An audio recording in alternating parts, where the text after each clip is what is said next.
Olá, muito boa tarde para você, seja bem-vinda, seja muito bem-vindo.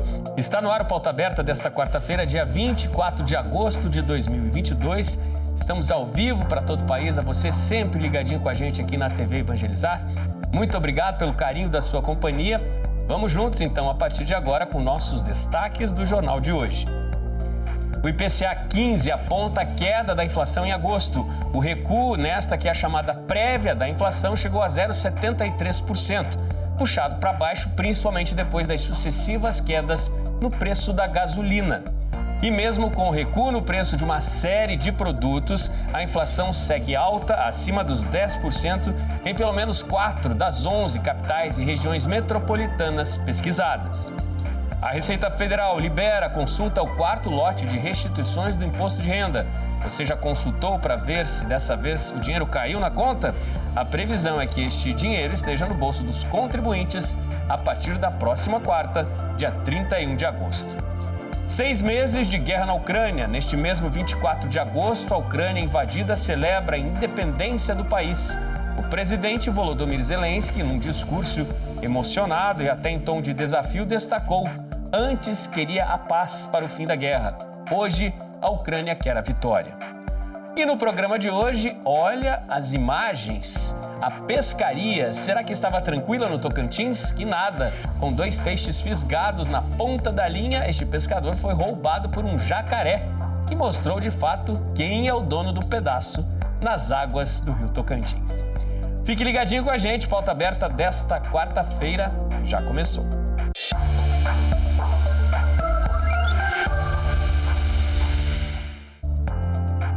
A prévia da inflação no país registrou queda de 0,73% no mês de agosto.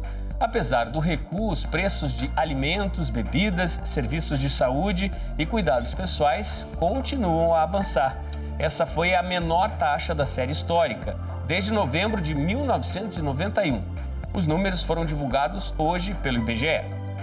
O Índice Nacional de Preços ao Consumidor Amplo, IPCA 15, registrou recuo de 0,73% em agosto, puxado principalmente pela queda dos preços da gasolina, etanol e da energia elétrica. A deflação no grupo dos transportes aconteceu principalmente por causa da queda no preço dos combustíveis. Segundo o IBGE, a gasolina caiu 16,8%. Também foram registradas quedas de 10,78% no etanol, de 5,40% no gás veicular e de 0,56% no óleo diesel.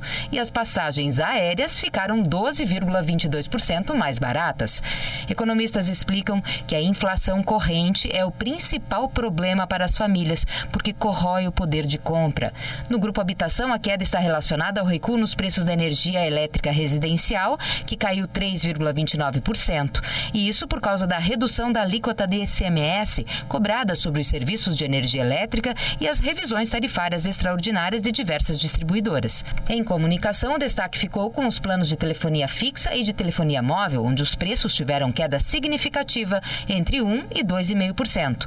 Já o maior impacto foi nos itens de alimentação e bebidas, com a contribuição de 0,24 ponto percentual. Entre os itens básicos de alimentação, o vilão neste mês de agosto é o leite longa-vida, que ficou 14,21% mais caro. E ao longo do ano, o leite acumulou alta de 79,79%. E os planos de saúde puxaram os preços para cima por causa da fração mensal do reajuste de 15,50% autorizado pela Agência Nacional de Saúde Suplementar, a ANS, em 26 de maio para os planos novos. Outro susto para o consumidor foi a dos preços dos produtos de limpeza, que subiram mais do que o dobro da inflação acumulada até julho. Bom, foram 11 áreas pesquisadas no IPCA 15, e houve deflação registrada, a gente acabou de ver na reportagem. Apesar disso, alguns itens apresentaram, sim, um aumento bem considerável nos valores. O gás do botijão, com forte impacto no orçamento das famílias, ele subiu quase 20% em 2 meses. Esse impacto do gás de botijão, principalmente nas famílias de renda mais baixa. E o café ficou quase 59% mais caro. Bom, a inflação acumulada pelo IPCA 15 ainda está em 2 dígitos, ou seja, acima dos 10%, em pelo menos 4 das 11 capitais e regiões metropolitanas pesquisadas, analisadas pelo IBGE, Quer saber quais são essas cidades? Olha só. De acordo com o IBGE, Salvador registrou a maior inflação medida pelo IPCA 15 até agosto, 10,88%. Na metrópole baiana, vestuário, alimentação e bebidas foram os grupos de produtos e serviços com as maiores variações em 12 meses até agosto. São Paulo teve a segunda maior alta no período. O IPCA 15 subiu 10,39% até agosto na região metropolitana da capital paulista. Vestuário, alimentação e bebidas também foram os grupos com os avanços mais intensos. Rio de Janeiro com 10,17% e Curitiba com 10,7% são as outras duas metrópoles que ainda acumulam alta de 2 dígitos em 12 meses. A outra ponta da lista é ocupada por Belém. A região metropolitana da capital paraense registrou inflação de 7,20% até agosto e é a variação menos intensa nas capitais. Porto Alegre com 7,93% e Goiânia com 8,35% vem na sequência. Até julho, 10 das 11 metrópoles tinham IPCA 15 acima de 10%. Curitiba mostrava a maior variação até o mês passado. E atenção, você contribuinte, a Receita Federal liberou hoje a consulta ao quarto dos 5 lotes de restituição do Imposto de Renda 2022. Ao todo, o lote será pago a mais de 4 milhões de contribuintes e as restituições somam 6 bilhões de reais. Também serão liberadas consultas aos chamados lotes residuais de anos anteriores, ou seja, de contribuintes que caíram na malha fina, mas depois acertaram as contas com o leão. A consulta para saber se tem direito à restituição nesse momento pode ser feita na página da Receita Federal na internet. Basta o contribuinte clicar no campo Meu Imposto de Renda e, em seguida, consultar a restituição. A consulta também pode ser feita no aplicativo Meu Imposto de Renda. A consulta no site permite a verificação de eventuais pendências que impeçam o pagamento da restituição, como inclusão na malha fina. Caso uma ou mais inconsistências sejam encontradas na declaração, basta enviar uma declaração retificadora e esperar os próximos lotes. A restituição será depositada no dia 31 de agosto na conta bancária informada na declaração de imposto de renda. Nosso assunto agora é saúde, porque trazemos um alerta sobre fatores de risco para o câncer. Um grande estudo divulgado nesta semana mostra que o tabaco e o álcool estão no topo da lista como causas de metade dos cânceres no mundo. O estudo foi publicado na revista The Lancet como parte do projeto mundial Global Burden of Disease. Milhares de pesquisadores em todo o mundo estão envolvidos nesse amplo projeto, financiado pela Fundação Bill Gates. Segundo o estudo, 44,41% das mortes por câncer no mundo podem ser atribuídas a um fator de risco determinado, e as primeiras conclusões confirmam que o tabaco é o principal fator que favorece o câncer, 33,9%, seguido do álcool, 7,4% em todo o planeta. Segundo os pesquisadores, as medidas de prevenção são essenciais, mas não suficientes. O diagnóstico precoce e um tratamento eficaz devem ser os outros 2 pilares de uma política de saúde inteligente. O objetivo é aprofundar o conhecimento sobre os fatores de risco de câncer por região. Os cientistas descobriram uma molécula que detecta o diabetes antes dos sintomas que surgem no organismo. Por isso, o mau funcionamento das células produtoras de insulina, característica do estágio de pré-diabetes, podem ser identificados. Um simples exame de sangue poderá indicar o desenvolvimento de um quadro de diabetes antes mesmo de os sintomas aparecerem. A descoberta é de pesquisadores da Universidade de Genebra, na Suíça, que identificaram uma molécula cujos níveis reduzidos sinalizaram um problema nas células responsáveis pela produção de insulina. Segundo a última edição da pesquisa Vigitel do Ministério da Saúde, são cerca de 15 milhões de adultos, aproximadamente 10% da população com mais de 18 anos, vivendo com diabetes no Brasil. A doença é caracterizada pelo aumento do açúcar no sangue devido ao mau funcionamento da insulina, hormônio responsável por retirar a glicose da corrente sanguínea. O tipo mais comum associado a 90% dos casos é o 2. Ele é provocado por hábitos de vida considerados ruins para a saúde, como sedentarismo e má alimentação, que levam o organismo a se tornar resistente à insulina. Há um estágio anterior ao diagnóstico, chamado de pré-diabetes, quando o corpo começa a apresentar concentrações elevadas de glicose no sangue e perda de células beta, mas ainda não de forma tão drástica como na diabetes. Quando detectado de forma precoce, é possível reverter esse estágio e evitar o desenvolvimento da doença. Morreu ontem o arcebispo emérito de Vitória, Dom Luiz Mancilha Vilela. Ele estava internado desde o fim de julho na capital do Espírito Santo. O arcebispo emérito de Vitória, Dom Luiz Mancilha Vilela, estava com 80 anos. Ele tinha diabetes e estava internado para tratar complicações no fígado. Dom Luiz Mancilha era natural de Pouso Alto, Minas Gerais. Foi ordenado padre em dezembro de 1968 em Belo Horizonte. No final de 1985, o Papa João Paulo II nomeou Luiz Mancilha Vilela bispo de Cachoeiro do Itapemirim. 17 anos depois, em dezembro de 2002, foi nomeado arcebispo de Vitória pelo Papa João Paulo II. Como arcebispo, Dom Luiz também atuou na Conferência Nacional dos Bispos do Brasil, CNBB, como responsável pela dimensão missionária, e fez parte do Conselho Episcopal Pastoral, o CONCEP. Também era bispo referencial do movimento Mães que Oram pelos Filhos, da CNBB. Dom Luiz Mancilha Vilela escreveu 3 livros: Ore Comigo, Nos Passos de Jesus e Vitrais, um hino a Deus Criador. E nós, da TV Evangelizar, deixamos nossos mais profundos sentimentos, principalmente à comunidade católica de Vitória, no Espírito Santo.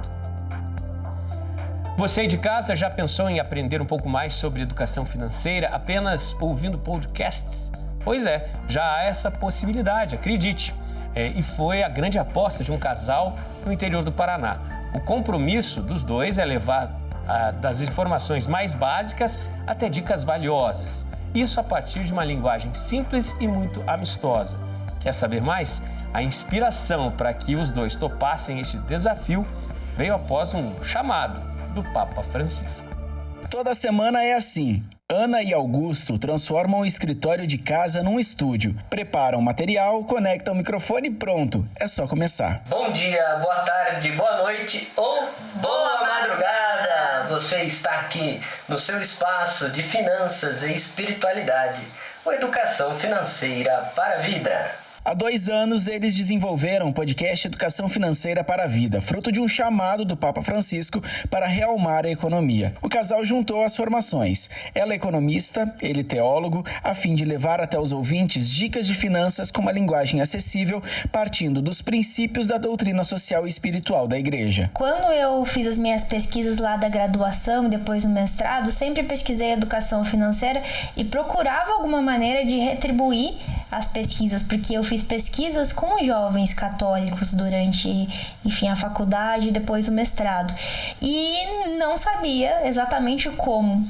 E foi aí que, conversando com o Augusto, quando a gente se conheceu, encontramos aí essa união entre as finanças e a espiritualidade, unindo os nossos conhecimentos, tendo também um projeto em comum que é algo muito legal, fortalece muito o nosso relacionamento, na nossa vocação, E isso se tornou um apostolado, uma missão do casal, Vamos dizer assim, um testemunho profético diante da igreja e da sociedade, uma contribuição que nós fazemos de coração aberto, retribuindo às pessoas aquilo que a gente acredita, que as finanças devem estar a serviço da vida. O Brasil é o 3º país que mais ouve podcast no mundo, com 30 milhões de ouvintes. O podcast Educação Financeira para a Vida contribui nessa estatística. Com mais de 150 episódios, já conta com 17 mil reproduções, com ouvintes em 42 países, em 5 continentes diferentes. Além de você aprender com eles, algumas atitudes de sustentabilidade,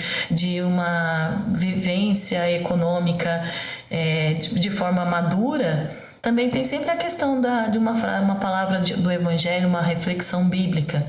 Então, o que permeia realmente é onde está o seu tesouro, aí está o seu coração.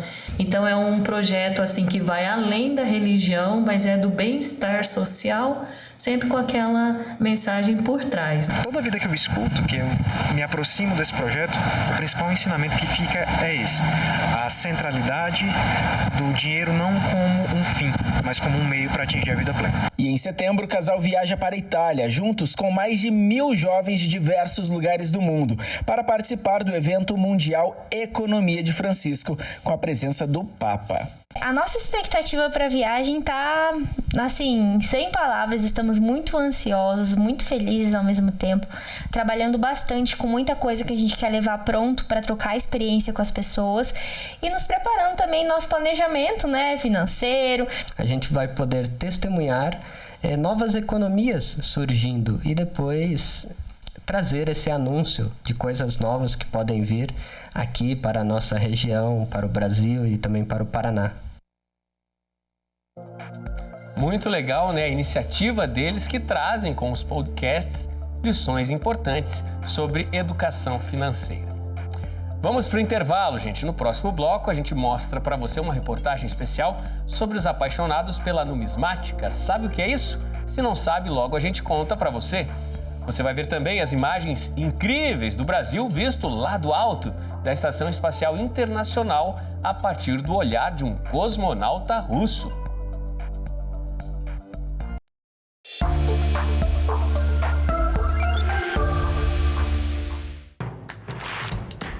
Não perca mais nenhum vídeo da TV Evangelizar. Inscreva-se agora.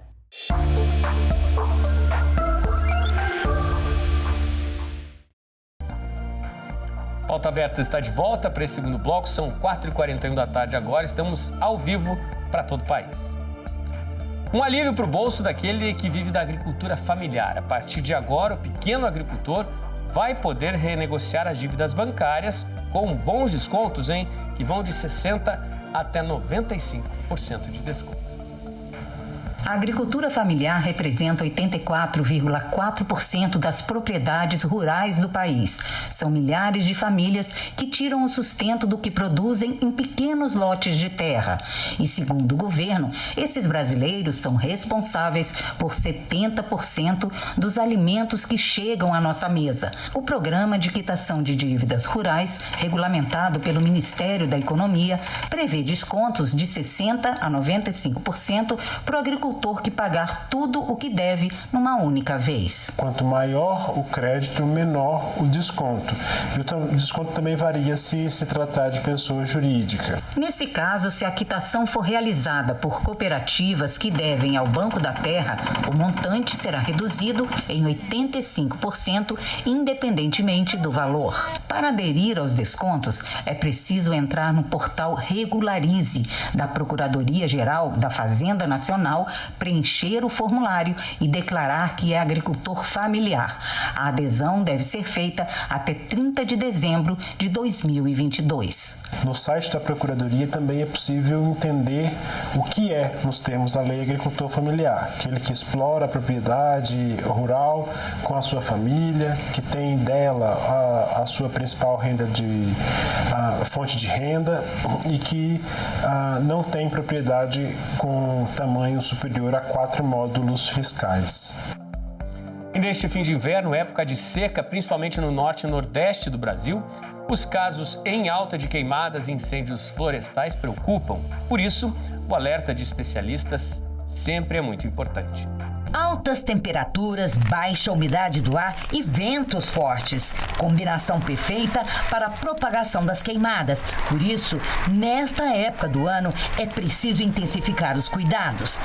As queimadas trazem prejuízos não só ao meio ambiente. Elas podem provocar o desligamento das linhas de transmissão e interromper o fornecimento de energia em residências, indústrias, hospitais e outros serviços essenciais.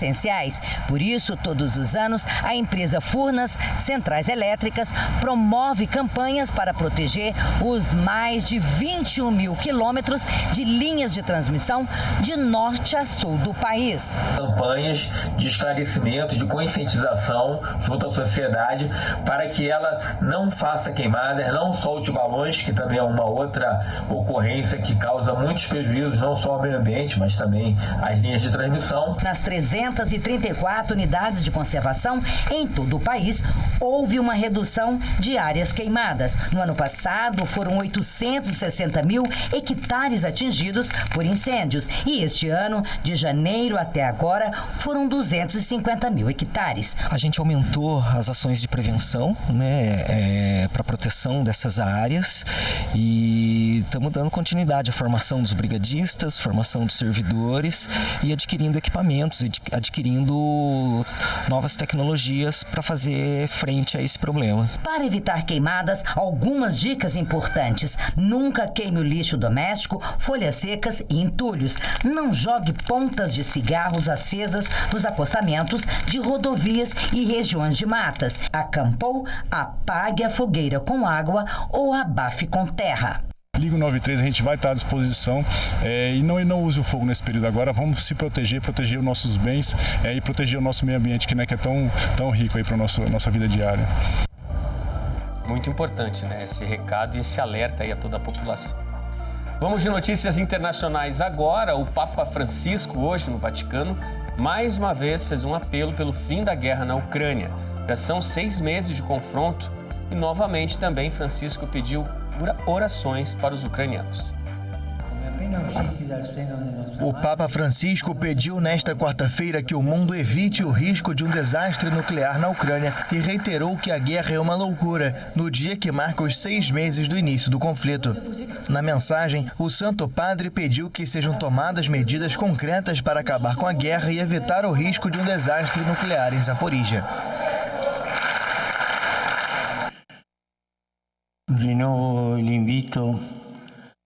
Mais uma vez, peço a vocês implorarem ao Senhor por paz ao amado povo ucraniano que por 6 meses sofreu com os horrores da guerra.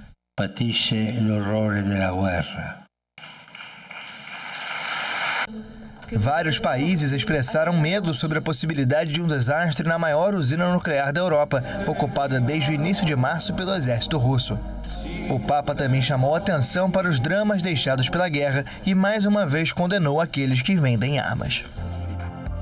E em Kiev, apesar da dor extrema com perdas irreparáveis, hoje, no dia da independência do país, que marca também os 6 meses da invasão russa à Ucrânia, o presidente Volodymyr Zelensky, em tom até de desafio, afirmou que a cada novo dia há uma nova razão para não desistir.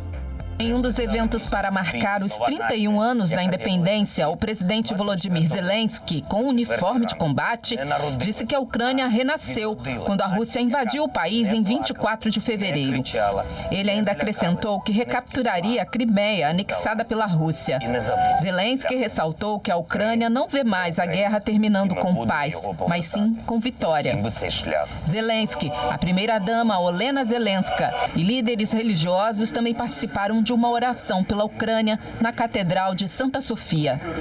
O presidente esteve ainda num memorial perto de um mosteiro da capital, Kiev. Após dias de alertas de que Moscou poderia usar o dia da independência para lançar mais ataques com mísseis nas principais cidades, Kiev estava silenciosa. E a segunda maior cidade, Kharkiv, sob toque de recolher.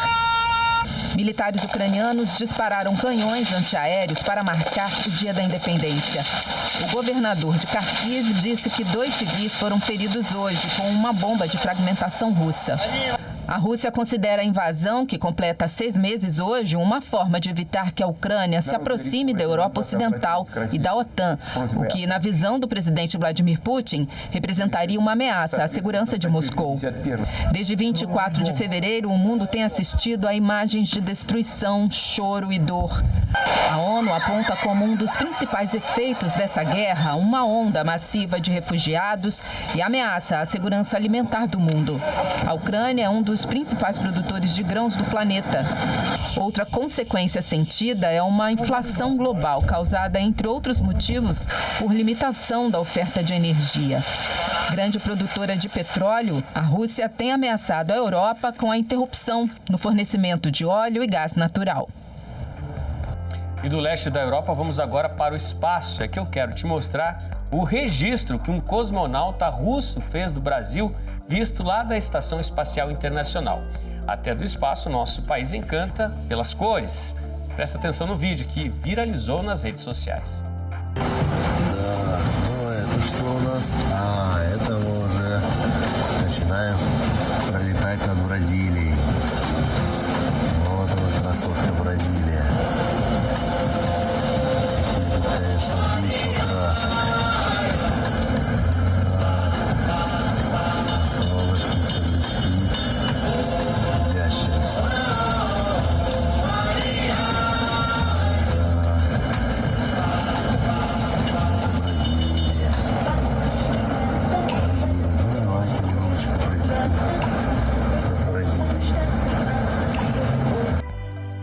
São imagens incríveis mesmo, né? Curiosidade, você ouviu a musiquinha de fundo?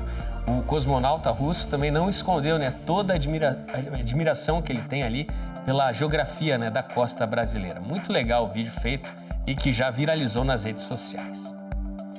Vamos de futebol agora. O torcedor tá roendo unhas hoje, hein? Tem decisão, é noite de semifinais da Copa do Brasil. Veja os jogos. As emoções começam daqui a pouquinho, a partir das 7h30 da noite, no estádio do Maracanã, o Fluminense recebe o Corinthians. O Flu chegou à semifinal depois de eliminar o Fortaleza, com uma vitória no Ceará e um empate jogando em casa.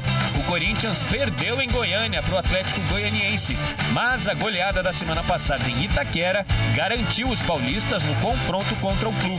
Hoje, mais tarde, às 9h30 da noite, com o estádio do Morumbi lotado, o São Paulo pega o Flamengo. O São Paulo passou de fase após uma vitória em casa e um empate contra o América de Minas. O Flamengo também chegou ao duelo contra o tricolor paulista depois de um empate no Maracanã e de uma vitória na Arena da Baixada, em Curitiba, diante do Atlético Paranaense. O torcedor está ansioso, preocupado e otimista. Quem serão os finalistas? O começo dos duelos está marcado para essa noite. E haja coração, hein, torcedor? Só tem jogão. E na festa do peão em Barretos, os peões estão tendo dificuldades para conseguir ficar o tempo mínimo sobre os touros. Será que isso se deve a melhoramento genético? Um dado curioso tem chamado a atenção de quem gosta dos rodeios promovidos durante a festa do peão em Barretos. Está cada vez mais difícil ficar no tempo mínimo exigido no lombo do touro. As provas de Barretos fazem parte do circuito nacional do esporte e para marcar pontos é preciso ficar pelo menos 8 segundos sentado no touro.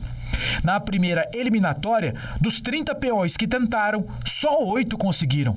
E há uma razão para isso: o melhoramento genético dos touros. Se lá no passado a prioridade era ter um boi grande e pesado, com muita gordura, hoje esse perfil mudou. Os touros estão mais baixos, mais musculosos e muito mais ágeis. E aí vem a dificuldade para o peão. Quem ganha com isso é o criador, que investe nessa melhoria genética. Antes da pandemia, um touro brabo era negociado por até R$500 mil. Em Barretos, já houve oferta de R$1.300.000 por um touro. Um tipo de investimento com retorno garantido na reprodução de mais gado. A festa do peão em Barretos vai até o próximo fim de semana. Agora a imagem que eu vou te trazer é surpreendente. Um jacaré abocanhou os peixes que já estavam fisgados por um pescador na maior ilha fluvial do mundo, a ilha do Bananal, no interior de Tocantins.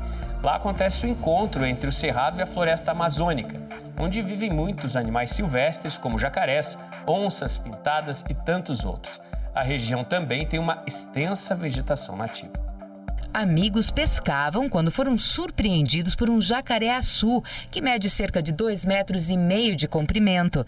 Ele se aproximou do barco bem de fininho e acabou roubando os 2 peixes que estavam no anzol e ainda levou a isca. O animal foi para as margens do rio para comer o seu lanche tranquilamente. Então é preciso ficar esperto, já que os pescadores que tiveram que disputar os peixes com o jacaré ficaram só com a história para contar.